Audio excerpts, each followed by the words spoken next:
Buddies. No wrong time to walk. And your host is always walk. No wrong time to walk. You said that. I did think that you said that. I was like, did you say no wrong time to walk? The new cooking podcast. I should do that. That would be amazing. Welcome to no Wrong Time to Walk with me, your host as always, Bryan Dressel. And now, here we go. It's time to get your walk on. Waka. Man. Here we go. I'm on board for all of this. This is all awesome. Yeah, I'm not taking any of that. I'm your host as always, Bryan Dressel. With me as always is Matt, Zombie Dog, Dykes, Joel DeWitte, and Alex Orona. What's going on? Woo! That's right, we don't do nicknames on the finales. I know, it always feels so weird not doing nicknames in the finale, but, you know, it came out of laziness and it's staying at a tradition. Speak for yourselves. I always get a nickname. You had to go and earn that. I mean, that was, God, a long time ago now. It was a long time ago. Yeah. I don't even remember how you earned it beyond, like, that sounded really good with your name. That one just works. Yeah, and now it's just kind of stuck. Yeah. Funny how nicknames work. All the ones I tried to give Joel in high school never stuck, and I tried so many of them. You sure did. You gotta come up with, like, simple ones. Simple ones. I didn't know my friend Eric's name for, like, the first year I knew him, so I called him Guy. And then sadly, that stuck, and I felt awful. That's an actual name in some countries, not so much in America, but, you know. Yeah. Like, everyone just started calling him Guy. Yeah. I was like, no, that's not what I meant at all. What's up, Guy? I just want to do like Terrence and Phillip. But anyhow. Hey, guys. I'm not your guy, buddy. I'm not your buddy guy. What are we talking about? Peacemaker? Oh, yeah. So here we are. Series wrap-up. Always kind of a bummer doing series wrap-ups because it means that we're done. And usually we don't go back to things. We haven't yet. I know we'll go back to Venture Brothers whenever that movie comes out. The fact that the Aqua Teen Hunger Force movie's coming out gives me a lot of hope that the Venture Brothers one did not get canned, which is exciting. But other than that, I don't see us really going back to other shows. I know we talked about what we do in the shadows maybe, but then after the most recent seasons, I think that idea might be put to pasture. But I guess we'll see. Maybe season 5 will be good. Maybe. Maybe. Yeah, none of us are too hot on that one. Peacemaker, I would definitely come back for another season. I mean, granted, like all these shows, I want to see how it is because I don't just want to sit here and shit on things that we like. So if it doesn't go well, that's really why we don't go back to it because I want to keep enjoying things. So if Peacemaker season 2 is great, we might do another round of No Wrong Time to Rock, but we'll have to see. So in the meantime, we're gonna do our wrap up, and our wrap up today is gonna be a little more focused than ones in the past. We're only doing 3 categories this time, as opposed to I think we usually do like 4, sometimes 5. We did a whole bunch for Venture Brothers. Venture Brothers was a much longer show, so that one made more sense. But this week, three and a bit years, I think we were doing Venture Brothers for, wasn't it? Or 2. Oh yeah, a long time on that one. There's just way more show. Like that one, we really dove in on Venture Brothers. Yeah. But for Peacemaker, we're gonna do top 3 characters, top 5 quotes. And then we're going to rank the episodes, which this might be, outside of Venture Brothers, the hardest ranking I've had so far. Trying to put these in an order of, like, favorite was, like, oof. I have a standout favorite, and the rest is kind of second place. Yeah. I have like a very standout favorite as well. And also, I just want to give a preface here. My favorite characters, not who you'd think. It's not Best Friend Vigilante. Oh, he's number 1. That one's exactly what you think. The way you say that, is anybody here watching She-Hulk? It just reminded me of the girl with longers in the most recent episode of She-Hulk, the way he just said, not what you think. I'm actually enjoying She-Hulk. I know I'm not a Marvel guy, but I think it's a good show. It's a fun show. It's a fun show. Fun. Yeah. It's fun. I might actually watch that one then. Because I've not watched any of the Marvel shows on Disney+. There's 3 that are worth it, and there's like 9 of them, so I'd say 3 are worth it. What are the 3? Loki, WandaVision, and probably this one. Yeah, okay. I'm there for that. I think that's right. I'd go with 4, and I'd throw in Moon Knight. I really liked Moon Knight. I like that they dove into different things and that it was really standalone, but otherwise I agree with you. Yeah, the other 3 I think track. To be fair, the only one on there that has actually been of any interest to me was What If. and What that's if it's probably okay? the only one that I'm at least considering watching. It's okay. There's you can if you see the characters you like in the episode preview, you can just watch those. You don't have to go through the whole thing if you don't like it. Yeah, because Yeah, it's an episode per episode basis, so they're all pretty roughly all separate. Like the Doctor Strange one is great, and the Peggy Carter one is okay. I like So, the you can kinda- the Black Panther as Star-Lord was okay. I thought Yeah, it was pretty funny. okay. I thought that was I really liked clever. getting another Chadwick Boseman performance, so that was worth it. But let's Yeah. talk about Peacemaker. We're here for Peacemaker. Yep. Just going straight in the Marvel world. But let's get started. We're just going to dive right into this thing. We're going to wait a second before we dive right into it. I'm going to change my mind immediately. Let's do what we've done in the past for other shows. I don't think we did it for What We Did in the Shadows, but maybe we did. I just kind of want a general read. Like, how did you feel about Peacemaker? And I can get us started. Because I know we started this show with the Suicide Squad, but I really left the Suicide Squad off of the wrap up because it was, more of like an appetizer to what we were diving into. At least in my mind, if you kept Suicide Squad stuff in your wrap up, that's fine. It just didn't fit for me.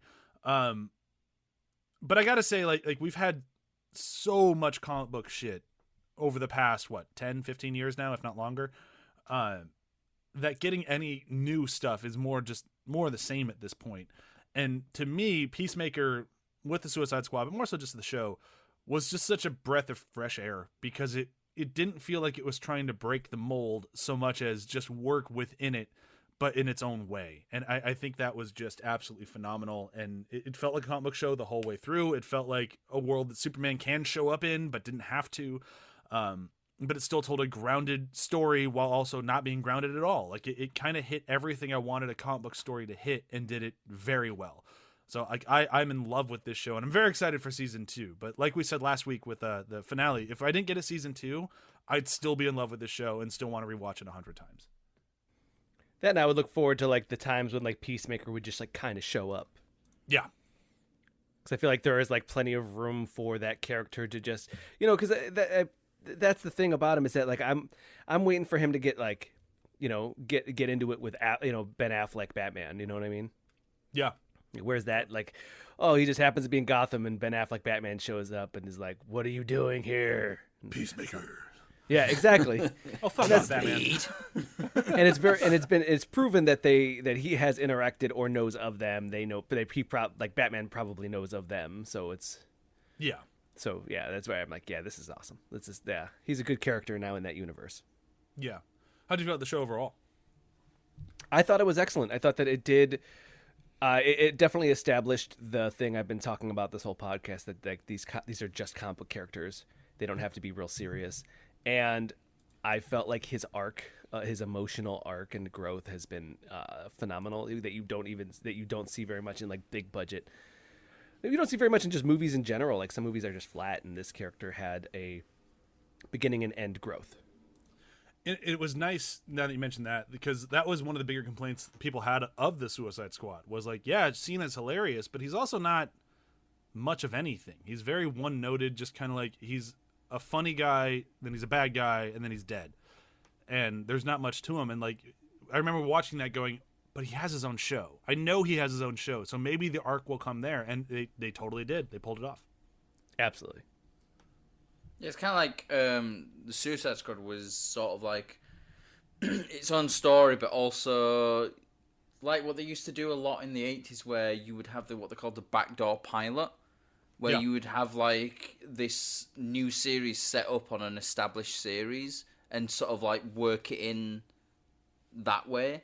And that's kind of how I look at Peacemaker's character in the Suicide Squad. We're kind of setting up who he is, but we're doing all the actual backstory and the character development in their own series, rather than, taking time out of the main sort of story to do that as well. And it works so well. Like you can see the very clear evolution of the character from where he starts at the beginning of the Suicide Squad to where he ends up. Are you saying that the Suicide Squad is Cheers and Peacemaker is Frasier? Because yes, I agree. Sure. I'm into that. I'm definitely into that. Why not? But yeah, I love the show. Like, I am really excited for what is to come as well. I really want them to bring in Kite Man, and I really want, all the crazy DC characters. You know, the one Condiment King. I fucking want Condiment King in season 2. Bring in Batmite. Batmite. That would it would be so good just to see. I can't, because it's James Gunn. And he's quite clearly in love with these characters. I can't see this going the roots of, say, what we're doing in the Shadows, because it's still James Gunn that's doing it. It's not like, we have new showrunners who are taking over. It's still him that's sort of behind it. If it was someone else, I'd be a bit more apprehensive, but I am very confident that we will be back to talk about the second season, because I can't see how they wouldn't, continue it. I just love the show, and I love that they are not afraid to sort of deal with the really weird shit that you get in comics, like comic books. There's always been this call for, oh, this comic book film, it's so realistic. It's like, well, it's a comic book film. I'm kind of fed up of all the, oh, it's so realistic. I want to see more wacky stuff. I want to see the more out there stuff. There's certain things that they do benefit from being more realistic, like, say, characters like the Punisher in the Marvel side, because that character is always being sort of grounded in reality. But I like the idea of, especially with DC side, which is always sort of seems to be really serious, but actually they've got some batshit crazy characters in there as well. I mean, DC started as the weird one, so they still have those roots in there somewhere. I mean, there's a reason why Starro was a villain. That's not a Marvel villain. That is very much DC, huge demigod thing that takes over people by throwing babies on their faces. That is very DC. Yeah, give me more of that. Give me more of that crazy stuff, though. Honestly, I really want to badly see a live-action version of Condiment King, even if it's just in a flashback form, of where Condiment King is, saying to Peacemaker, oh, I'm in your coterie of super villains, and he just shoots him in the head. No, you're not! Yeah. Wait, okay. Before we ask Joel what his take on the season was, I got to ask you the most important question of the day. Who would you have play Condiment King? Ooh. Damn. Yeah, that's a tough one, isn't it? That's a really good question, is that? Steve Buscemi. I actually like that. That's a good one. That's a really good one, that. Christ, yeah, all you need is just a guy who's just desperate for, who has one crazy idea but is desperate for relevance. Now, hear me out. I was going to go with Chris Tucker. Okay. That would also be very good. Someone who's very desperate for relevance. Yeah, I think he could pull off that incredibly strange, why the fuck is Condiment King and Chris Tucker? That would just be such a, I have to see what this shit is. Just have him be his character in Fifth Element. Yeah. Mm-hmm. Yeah. But throwing, relish and mustard and ketchup at people. The first name that popped into my head, and I don't know why this popped into my head, Keanu Reeves. I have no idea why, though. I can't tell you why, and I can't even tell you if it would be a good idea, but I just think, at the very least, it would be interesting. It would be interesting. I don't think that's where I would go, but If you think about his character in Toy Story, 4? Yeah.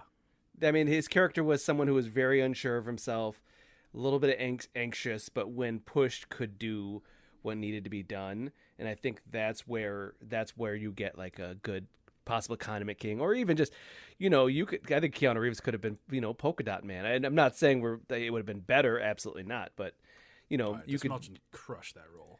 But you could throw in the fact that having that anxiety and that lack of confidence only to be built up and then thrive could very well be a Keanu Reeves, as he's done that before. Yeah, I could see that. Yeah. Maybe Mark Hamill as an old Condiment. God, Mark Hamill. That would be awesome too. All right, Joel, take on the season. What do you think? Yeah, so I think out of all of us, I had the most reservation about doing into this show because it's comic book stuff. I've had a lot of burnout ever since Endgame happened with the Marvel side of things. Yeah. To the point where I've told people like I think I'm done with this stuff just as a. But this show roped me in from episode 1, and there's so many reasons why it works. One is because the type of comedy it does is not funny quips or snappy writing. It is situational. I think one of the grievances I have with Marvel stuff anymore is that the shtick of having everybody being snappy and quick and quippy has sort of run its course for me, and I'm kind of tapped out on that stuff. Where these characters, it is how they screwball around or their reactions to what's happening that feel more grounded and real.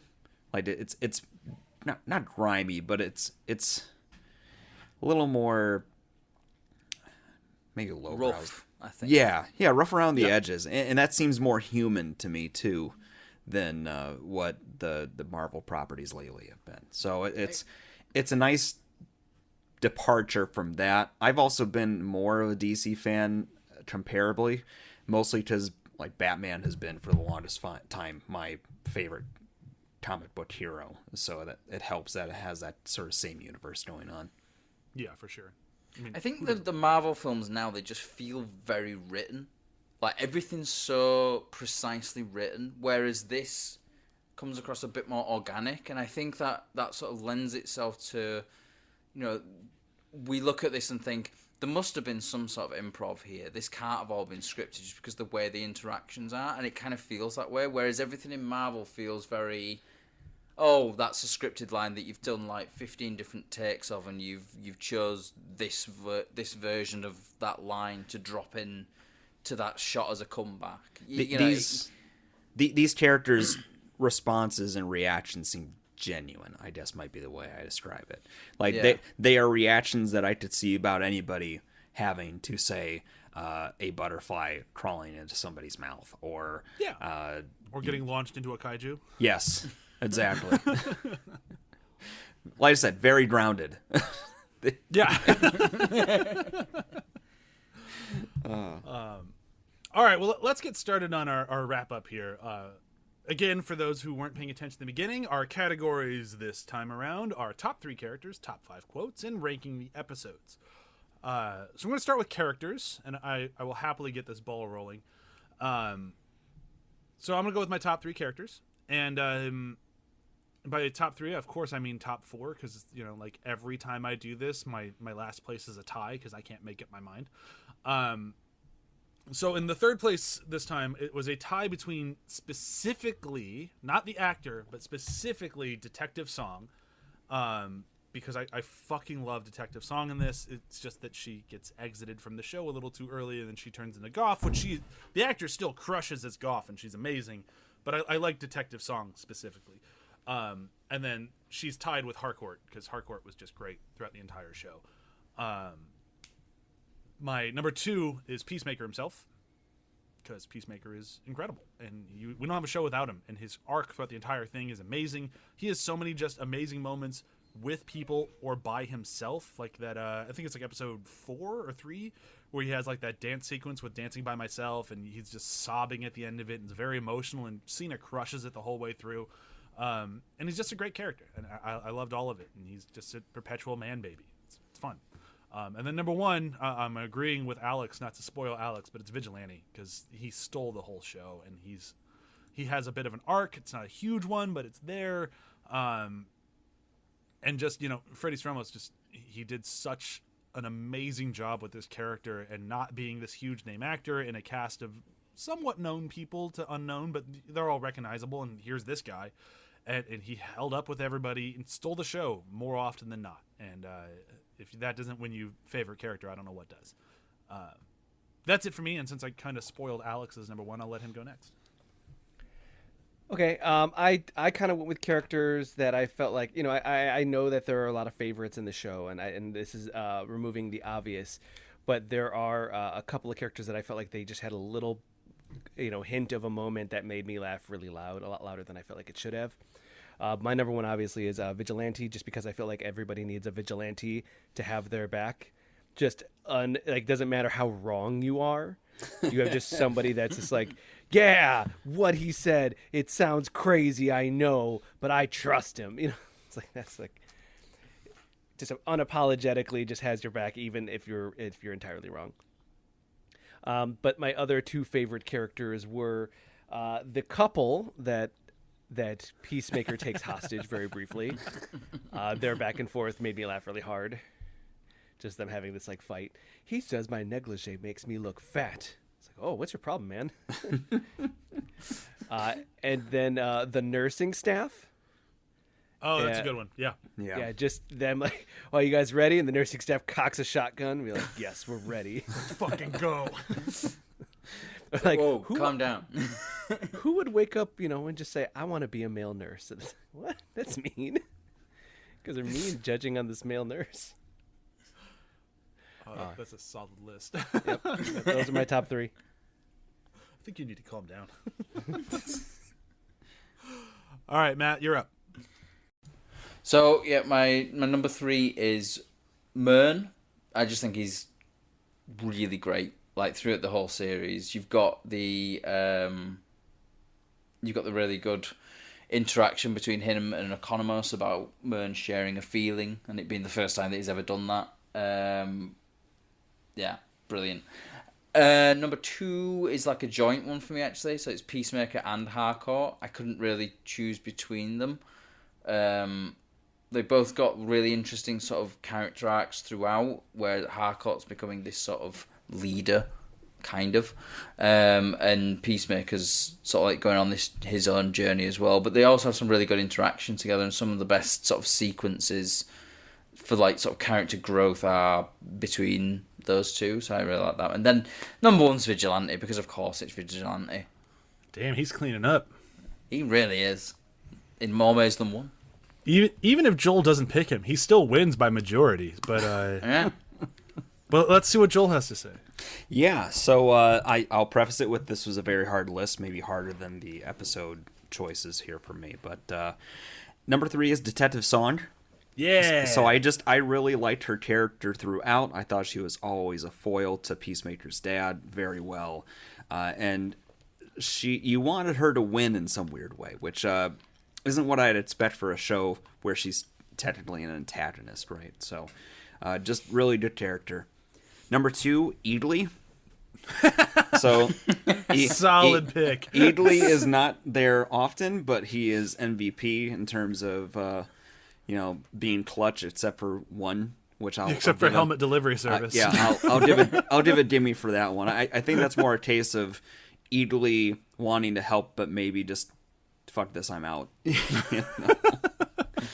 And number 1 has to be Vigilante. I mean, it's that character is such a bright shining star to this whole series. He overshadows Peacemaker in ways that work. Because you might be concerned that, well, overshadowing the main character means that the main character is not well developed, but he is, and that just goes to show how good his character is. Oh yeah, wow! I don't think we've ever in any of our shows agreed on the favorite character. Like all the co-hosts, I'm a little impressed. Way to go, Vigilante! God damn. I don't think we have either. I'm trying. And then just like a few weeks ago, we're going to lose Alex again. The show is cursed. Okay, well, we don't have the rest of Alex's notes, and that's okay. But I'm sure he also had a favorite 5 quotes, and I'm sure he also ranked the episodes. We're just going to assume that he agreed with all of us on all of it. And thanks, Alex. Maybe we did what we could. Maybe there is nothing going on, and he's just like, oh shit, I thought it was just top 3 characters. I haven't done the rest of it. Yeah, I got an emergency. I need to just run off. Yeah, I gotta go. The dog ate my homework. Or maybe, unlike Matt, Alex understands a good running joke, and he knew he had to dive out at one point in an episode. All right, we're gonna move right into 5 quotes, and we're gonna keep the order going because I think it's working for us. So I'm gonna go first again. My top 5 quotes, I had a really, really tough time ranking them, so I'm just gonna read them in the order I wrote them, and that's gonna count as my ranking because why not? So my number 1 is a Peacemaker quote, and it's from the very first episode, And it's the back when men were real men because they weren't afraid to be women. Such a good line. My next one's from, I think, episode 3, and it's the first time that Vigilante has to fight Judo Master, and I don't think they fight really again. And Vigilante doesn't shy away from any fight but fighting Judo Master, and he does so with an amazing line, which is, no, fuck this, no way, it's over, you win, fair fight, gotta go.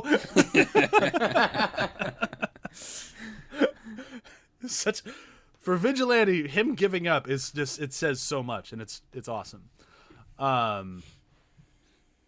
And then I got to go with "Fuck You, Barry" from Aquaman because I loved that moment, and for all the reasons I said last week, which is including saying "fuck you" to Ezra Miller. It is just. And then I am going to swap these other two because my favorite one I'll read last, but the one that kind of I didn't go for the actual title of the show, but I went for a title of the show adjacent because I think it's a better line. And I went with "Economos, are you insinuating that there is a right time and a wrong time to rock?" Delivered so well, and it encompasses so much of the show. And then my favorite, it's a bit of a run, so give me a moment with it, but it's so good. Why are all your pets' names so unoriginal? Why are you my least favorite kid in this class? And then the best line in the whole show, because I can see right through you, and I think you're a loser. That cuts so brutal. deep. Oh, that is so good. It was really tough picking lines. There are so many. And especially when it's originally going to do their favorite lines or favorite moments, I'm like, this is going to be impossible. Yeah. But the 5 I picked were ones that stood out, and I still remember even not thinking about Peacemaker. So I think those win. And that would be, since we skipped Alex, it went to Matt, right? Yep. I believe so, yeah. So mine are kind of not really in any particular order. These are just like the sort of top 5 quotes in general. So that whatever order you want to put them in works as well. They're all joint number 1. So the first one I'll go with is, it's actually the after the end credits tag from the first episode, I think it is. And it's where Oggy and Peacemaker are in the little area, and he's showing him all the different helmets that he's got. And it's just where he goes, this one will give you scabies. Give me Why would I want scabies? Challenge yourself. Every mention of scabies once in his life. Okay. I love that it comes back in the finale too with the scabies for all helmet. Yeah. It's the opposite. Next one is just doesn't need any sort of setup really. Why don't you maintain your torture shit? Mm-hmm. And then the little bonus line: I do maintain my torture shit. So, my torture shit is immaculate. Oh, that was it. Yeah. We need to do that special. Yes, we do. Special directors, not directors cut. We just was it Joel or Alex who said, "Is he on Cameo?" That's the ticket right there. Yeah. So then you got the next one is, when I found out someone murdered an innocent person or sold heroin oh fucking hell, let me start again. When I find out someone murdered an innocent person or sold somebody heroin or did some graffiti, and I kill that person with my bare hands, their eyeballs popping out of their skulls, do you think that gives me pleasure? No. Well, it does. So fucking good. Next one is Peacemaker talking about Judo Master. These martial artists, they're hardcore. Their heart stops beating, they just concentrate and move a kidney up in its place. And then the kidney circulates the blood through the system. And then the last one is Vigilante and Economos. But we can't use duct tape. That'll hurt their skin when we try to pull it off. So you're compassionate about tape, but not brutally murdering people. Yes. Vigilante really is the best. God damn. Yeah, I was when I was putting my quotes together, thinking the first run of this is like it was all Vigilante quotes. Like, okay, I need to pull out some of these ones and put some other quotes in because, yeah. It took a lot for me not to just do all detective song quotes, and then by the time I was done removing the detective song quotes, I had no detective song quotes left, and I feel a little bad about that still. Yeah. I think something about hers being always like put to the T-ball, and then her just knocking it out of the park. Like he is such a good foil to her because it's so easy for her to retort. Yeah, totally. But Joel, what are your quotes?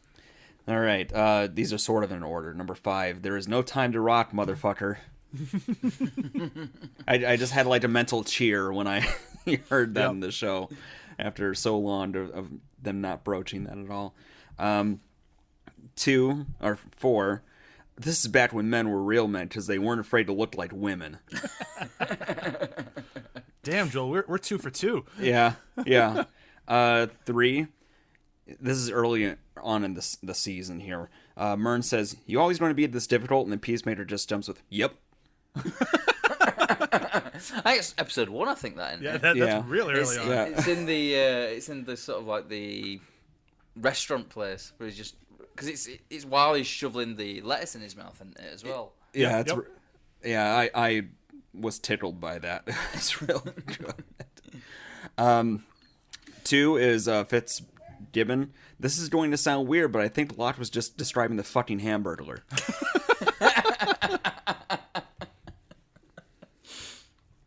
And number 1 has to be, no, fuck this. No way, it's over. You won. Fair fight. I gotta go. Wow, we had 3 overlapping quotes in 8 hours of a TV show. Oh, it was so good. I mean, we would have all had that vigilante quote overlapping if I hadn't have taken it out of my list and replaced it with a different one. Oh, that's funny. It is such a good moment too. Like, especially it's out of character for Vigilante because usually he's game to fight, but this one he's like, nope. Well, it's out of character for Vigilante, but also I'm not used to seeing action movies where like they always just say "fuck this, I'm out." Yeah. Oh, it's such a good moment. Oh boy, it's time to rank the episodes, and this is tough. This was really, really tough for me, and you're gonna kind of catch a bit of a theme maybe when you get to my rankings, but I'm gonna go in order. I'm gonna go 1 to 8 because it makes the most sense to me, and that's kind of how I had to do this, or I couldn't have done it. I basically like, what's my favorite, and let's go down from there. Like, what episode would I want to watch next? Which one would I want to watch next? And that's kind of how I ranked it, in order of if I could only watch one at a time, what would I put on? That falls apart almost immediately, but that's how I started this. So my number 1 was episode 6, Myrn After Reading. And it could be for any multiple reason. It moves the dial so much plot-wise. Maybe just for the My Beautiful Monster sequence, which is just fucking incredible. So many reasons to it that I think that episode is damn near perfect. And it has the hamburger moment that Joel just mentioned. It has just, I love that episode. Number 2 is kind of a tie for 2, 3, and 4 because I think these episodes are best when watched together. So I just ranked them in order.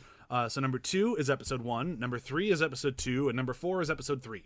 I just think they released those 3 episodes together, I think, on purpose because they really do feel kind of like a 3-act structure, and I think they work really well together, and I think they do kind of cascade down in quality like that, where all the episodes are fucking phenomenal, but I think as far as the first 3 go, they do get kind of a little bit lesser each time, but only because they're not trying to impress you as hard as the pilot was.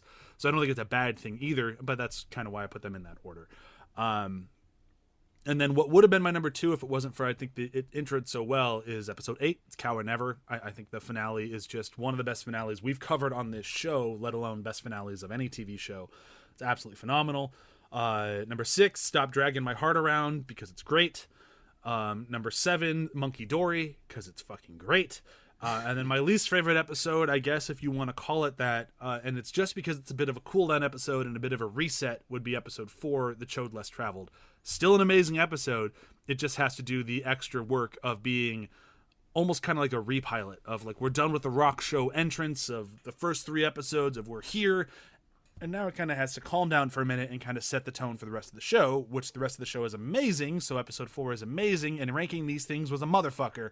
But there's my ranking. Matt, you would be next. Yes. So I kind of have like a top 3, and then the rest are basically in like on the same level, and the top 3 are maybe like on the same level as each other, and we're only talking like maybe half a point difference as well, because I just think this entire series is fantastic. Yeah. It's been consistently great throughout. So I've got as my number one, Better Goff Dead. I absolutely love this episode. It sets up everything that's going to come perfectly. You've got the great bits with Vigilante when he pulls the mask off. It's still one of my favorite sort of visual gags in the whole series of him making the stupid faces, and even in like the background of the shot, he's still making the stupid faces even though nobody's looking at him. It's frigging hilarious. Number two is Murn After Reading, because of everything that you said, Brian. Basically, it's fucking great. You know, rabble, rabble, all that stuff. Number three, Monkey Dory, because I just love that whole sequence in the factory of like, you know, why don't you just throw a grenade? A grenade blows up like two people. Why does that blow up? I don't know. I just invented it this morning. And it's just like, you know, all the like the quippy moment. It's kind of like quippy moments, but it's believable quippy moments. It's not like someone said something and then it's like, oh, snapback or anything like that. You know, you got the bit where it's like, Charlie's our guardian angel. And it's like, looks like he's been slacking. And then like literally the rest of them, like I said, might as well just be joint. It's Cow or Never, Stop Dragging My Heart Around, Best Friends for Never, A Whole New World, and The Chode Less Travel. There's literally 0.1% difference in score between any of those. They are so close, and to me, it's kind of like, if I'm going to watch Peacemaker, I'm going to watch Peacemaker. I'm not going to just go, I'm just going to watch this episode.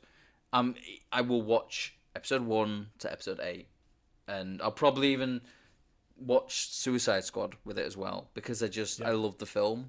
I didn't include Suicide Squad on any of this really, but I think you know, if we were to include that would be sort of in the top sort of 3 area as well, because it's just fucking brilliant. I mean, if we had to include the movie, that would have been my number one. I love that movie. I've gone back to it so many times. Like I'm a little obsessed with that movie. It might be one of my favorite comic book movies. I think it's fucking good. I actually think in such a short space of time of it actually being out as well, I've probably seen it maybe like 20 times or something. Oh yeah, it's so fucking good. It's just a fantastic movie through and through. But and that's why I didn't include it on this, because then it just would have been like, the Peacemaker is great, but let me talk about the Suicide Squad for this entire movie. Yeah, and that's kind of like where I was sort of thinking, was like, well, I'll end up with a shitload of Suicide Squad quotes as well. But it was just like, what I love about the Suicide Squad so much is the fact that you go from the first Suicide Squad film, which was just a mess and really bad, to that. It's literally night and day difference in quality. Yeah, 100%. I'm going to stop talking now. Joel, it's time to bring this ranking to a close. Will you agree with us at all? We only had one agreement in there, and I'm surprised at what it was. Okay. Well, I think you guys have covered a lot of the reasons, and I'll sound like beating a dead horse. I've got a clear top one, and then it is hard to really mince between all of them. Number one's Better Off Dead. Yes! Oh, wow. For me, it's got to be Better Off Dead. It's so damn funny. Such a good episode. So damn funny. You get introduced to Judo Master and Goff. Vigilante just killing it the entire episode too, which helps. But everybody's involved in some way, and it all works really well against their characters. Beyond that, I don't have much else to say besides what you guys said. But 2 is Murn After Reading. 3 is Stop Dragging My Heart Around.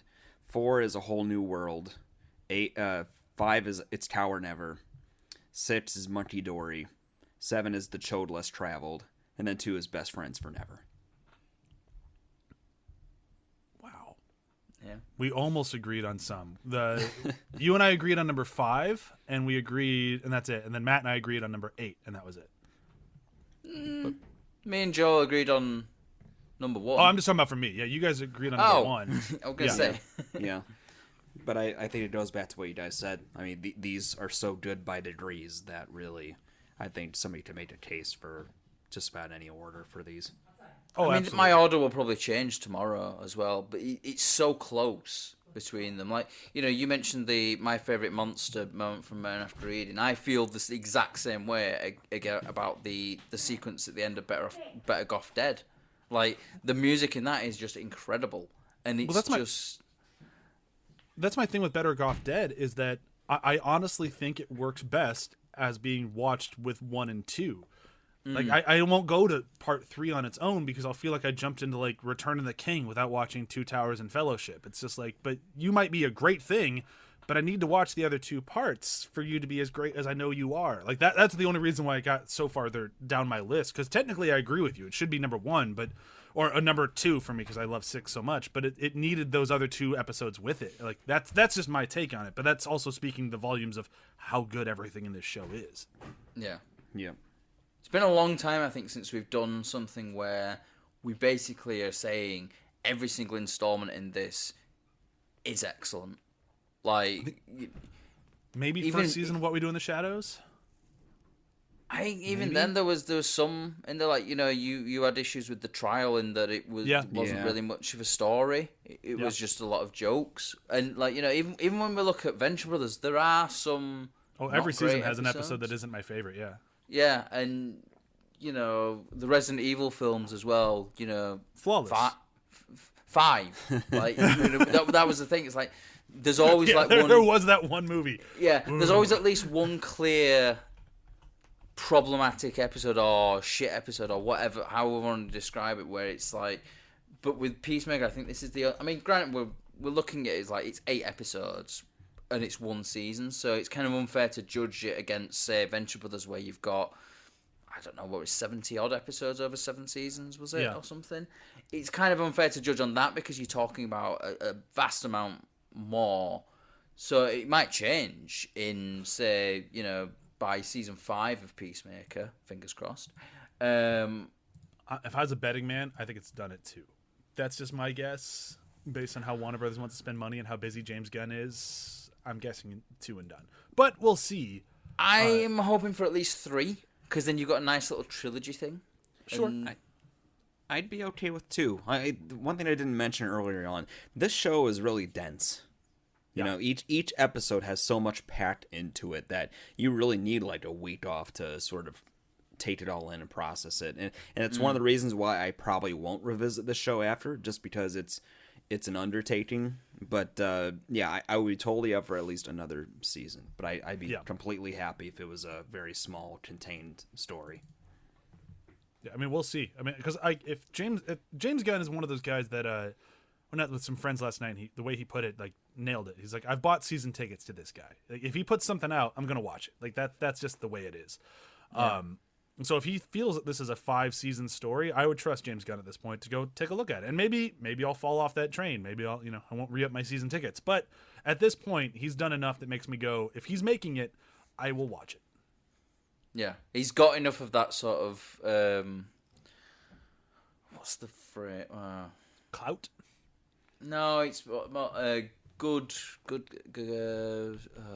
This would have been so much better if I could think of the actual term. Gravitas. Gravitas. No. I like that. That's good. It's good. That's good. It's not the good faith, I think, is what I mean. Yeah, like, sure. He's got enough good faith from the audience of like everything that he's done beforehand that you're confident that whatever he will do will be of a good quality, and it will be, at the very least, it'll be interesting. Yeah, because he's made stuff I'm not a huge fan of. Like, I do not like Super at all. I think that is just a down and out bad movie. I don't think there's really anything good in it. I do not like that movie at all. But I still love James Gunn, and I know lots of people who love that movie and think it's phenomenal. And like, I'm not trying to take that away from them. I know when I watched Super, I went, I am out. See, I watched it recently and I kind of enjoyed it, but I didn't love it. I didn't think it was like the best film ever. I thought it was quite an interesting take on superhero type. It was kind of like what Kick-Ass did, but a bit more grounded, I suppose. Sure. I'm not going to get into my anti-super rant because it would bring a bummer to the end of this epison where I'm very happy about Peacemaker. I mean, my only thing. I'm even excited for the next Guardians stuff. Like, if James Gunn's still involved, I can't believe I'm excited for a holiday special. But James Gunn made a holiday special. I'm excited for it. I'm going to check it out. Yeah. Guardians 2 is probably the only one that I'm not as much of a fan of, and I just think that it just feels a bit more noted. Does that one? And that's why I have a bit of an issue with Guardians 2. Is it just feels a bit more like studio noted, because Guardians 1 feels very much like he was kind of left to it, because Guardians of the Galaxy was this kind of non-entity kind of thing, like, well, we'll see what happens with this. Yeah, 2 felt like I had to lift a little bit more weight. Although I can say every rewatch I've done of 2, which hasn't been that many, but the ones that I have enjoyed the movie a little bit more every time. Like the really reliant like father-son story, I think actually does work rather well. It's just there's a lot of other bullshit just shoved in there because Marvel's gonna Marvel. Yeah, it's half an hour too long, I think. But that's another thing for another day of, like, you know, how films are just becoming too long, or not long enough. It's literally, it's either going one way or the other. It's like someone saying, "Oh, this 4-hour film must be 2 hours long." Or let me put it this way: too many movies do it without earning the time. Yes. Yeah, I'd agree with that, because I'm like, if you cut 1 minute out of Zack Snyder's Justice League, you've done a great sin. That needs to be 4 hours, and you're wrong. Yeah. But to that extent, there's definitely some that need some fat trimmed. But, you know, I think we should start wrapping this thing up. I mean, we can sit here and just, you know, bitch about other comic book stuff all day long, but but we're gonna take a break from comic book stuff for a little while. Like, I feel like we've done enough comic book adjacent, if not just straight comic book stuff. Comic book adjacent would have been Venture Brothers. I know they're not comics, but they're kind of comics.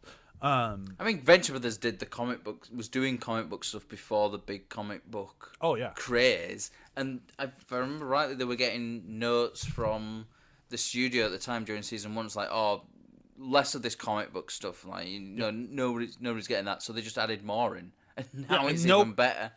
The notes for the opening of season 4 were basically, no one will ever get this. And it's like, but the people who do will find it hysterical. Yeah. And they were right. It was the whole degrading comic book thing from Marvel #1 was hysterical. Mm-hmm. But yeah, whatever. So next up for our show, if you dipped out before I did the tease, will be the Halloween franchise. We are doing all of the Halloween movies. So franchises, I should say. It'll be the first time we've changed franchises mid-season, but it feels right because, you know, the reboots are still Halloween, and they're hilarious. So we have to talk about them. There's a bit of a pattern with the Halloween movies where you make a great first movie, and then you fuck it up. And and I'm really excited to dive into that, because the first run of it, there are some ups and downs. You know, we get Paul Rudd at certain points. That'll be fun. And then the first reboot with Rob Zombie, the first one is pretty good. It's okay. It's pretty good. And then the second one is hysterically bad. And that might be the episode I'm most looking forward to, is Rob Zombie's Halloween 2. My God.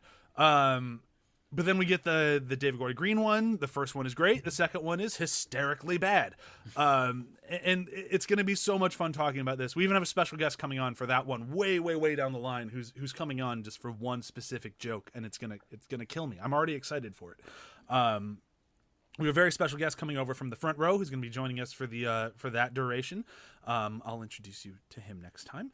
And I just got to say, I'm incredibly excited for this. And if not only because of what I kind of teased last week of I'm not a huge Halloween fan. Like, I've never been a huge Halloween fan. I love the first movie. I think the first movie might be one of, if not the best slasher films ever made. And after that, I'm kind of hit and miss from there on out. But because of that, because it's one of the first shows on Binge Buddies that I'm coming at without just unbridled love, I'm really excited to dive into it, and maybe it'll turn me around. A lot of times when we've done these sorts of things back when we did After the Hype, I always kind of turned around on it, and I'm like, oh, now that I've kind of dug into it and really paid attention, I ended up enjoying it. And I'm hoping for a similar situation with the Halloween, or maybe I'll end up just fully hating it, which will be interesting too. But really quick before we're not going to do plugs, so it's a wrap up, but I just kind of want to see where you guys are in the Halloween franchise. And then we'll do that with our new co-host. I don't want to spoil who it is yet.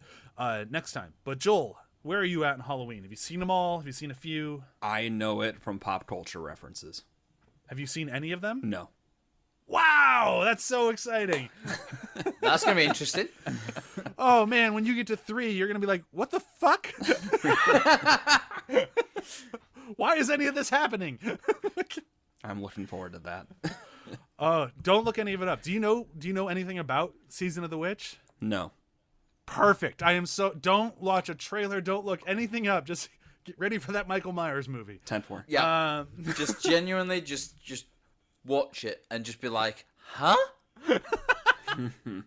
Oh, I'm excited.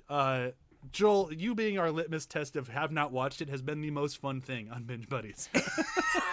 I've said it many times. Anymore, unless it's for the sake of a podcast, I don't watch too much. So. That's fantastic. Matt, what about you? I fucking love the first one. I think it's so well done. I love John Carpenter in general. I think he's a great director. But I'm kind of with you. Like, the sequels, I haven't even watched all of them yet. I've not watched the Rob Zombie ones. I've not watched Resurrection. And I've not watched anything of the newest ones apart from the first one. So there's a few in there that I have seen, a few that I haven't seen. And yeah, I enjoyed them when I watched them, but there's a few of them where I was like, well, I've watched it now. I don't need to watch it again. Little did I know. It was coming for you. And I will say this, and this is partially why our new co-host, I'm just going to keep saying that because I don't want to say who it is yet. He is. Is it John Carpenter? No, I'm sorry. Oh. No, it's Michael Myers. The comedian Mike Myers to come on to talk about the Michael Myers movie. No, we don't have that type of connection. But he is a diehard Halloween fan. So like that's kind of where, since I'm going to be taking a step back out of the fan seat, we do have somebody coming in who is a diehard fan and loves this stuff. So that will make it nice and fun. And I've already warned him that I have some not nice things to say, and he said that's fine. So had to clarify that before I go and shit over someone's favorite stuff. Because I know if we ever get around to doing Friday the 13th, if I bring on somebody who's like, all these movies suck, I will just murder them. And that'll be my justified, normal response to that. But so who knows if we'll ever get to this. essentially turn into Jason Voorhees. I mean, that's going to happen at some point in my life anyways. I've just kind of seen that coming. You've got the mask. Yeah, I only one so far, but I plan. It's kind of a goal to own each version of the Jason Voorhees masks. Brian, I've only seen one Jason movie. Do you know what it is? Is it Freddy vs. Jason? It's Jason X. I was going to be my next guest. Wait, was that in my basement? Did you watch that with me? Yeah. Yeah, that's right. Is that where he tied you up in the basement and put matchsticks in your eyes and made you watch it as well? You know, that's closer than you might think. Yeah. No, it's not. Okay, anyhow, Brian. moving on to saying goodbye. Like I said, being Jason Voorhees is in my future. We'll get to that later. I'm just going to do a very big fond farewell to Peacemaker and this show. I really hope that after season 2 comes out, they're still saying 2023 at some point, although James Gunn has not mentioned anything about filming it, so we'll see. I'm excited to go back to it, but if not, this has been an absolute blast, and I fucking loved Peacemaker. I hope you guys did too. And I hope you all listened, who all were listening to this rather elongated season, because we had to take so many breaks and missed weeks. I hope you had fun with us, because this was a blast, and I'm really glad we did it. I'm hoping it's a see you soon and not a goodbye. Totally agree. Yeah, Because the shadows turned into a goodbye. Yeah, but I have high hopes. Yeah. Totally. I mean, if we'd have done season 1 of What We Do in the Shadows and then waited for season 2, that'd have been a see you soon. Yeah, absolutely. But instead we went from 2 to 3 and went, ooh. Yeah. See ya. Yeah. I've got high hopes, although, for Peacemaker. As long as they keep James Gunn, I'm game. Yeah. They try to hand it off to somebody else, we'll see. But you know. But anyhow, back to thank you, back to goodbye, and we'll see you soon. Might be next week, might take a week off. We usually do in between seasons, but we'll figure it out. Oh, well, I think we've had enough breaks recently. Yeah, we've had so many breaks. But we do have one coming up again, but we'll get to that. All right, we'll talk to you soon. Be on the lookout for bad days ahead. Bye.